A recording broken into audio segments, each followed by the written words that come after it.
7:13 now. A record number of people voted in the 2020 election, and here in Spokane County, that was very much the prediction this year.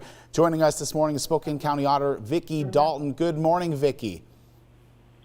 Good morning. As of this morning, Vicki, how many ballots are there still left to be counted right now?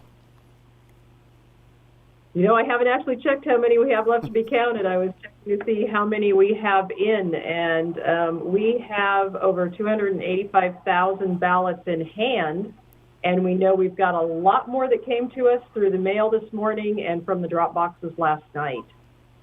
Well, now that we are through Election Day, I want to ask if you can tell us more about maybe the impact that you did see from those early mail-in ballots.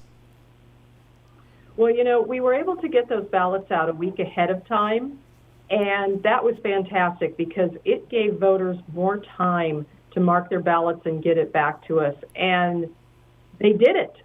Voters sent those ballots back to us very quickly. And of course, Vicki, there are going to be people today that wake up, they want to check their ballot status. I know you said you got a bunch of them overnight and into this morning, and some of them might find some of the words like challenged or rejected. Can you talk more to those voters about what they need to know today? So when you go and check the ballot status online, and if it says challenged and there'll be another phrase or word after it, just be patient. You're going to get a letter from us. And in that letter will be the instructions on what you need to do to get that letter back to us so we can count your ballot. And you just need to get that back to us by November 23rd.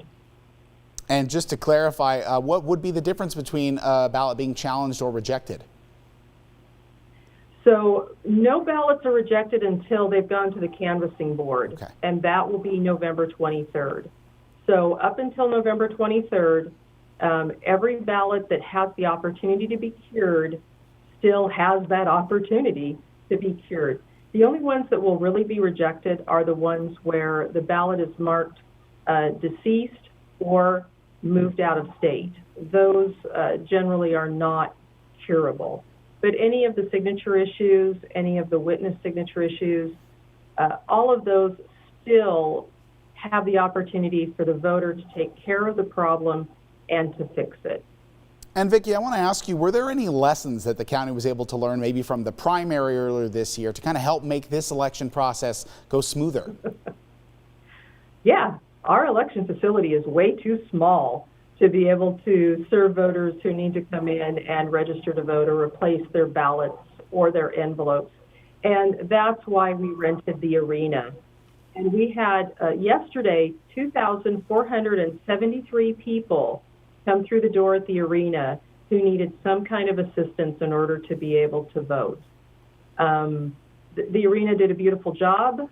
Everything went very smoothly. At the longest, it took about an hour from the beginning of the line to the end of the line, and everybody was so patient. Thank you, voters. You did a great job of voting this year and of just being patient. So just thank you. We really appreciate it. And we want to thank you, Vicki, for joining us this morning. We're going to take a quick break here on Up with Krem.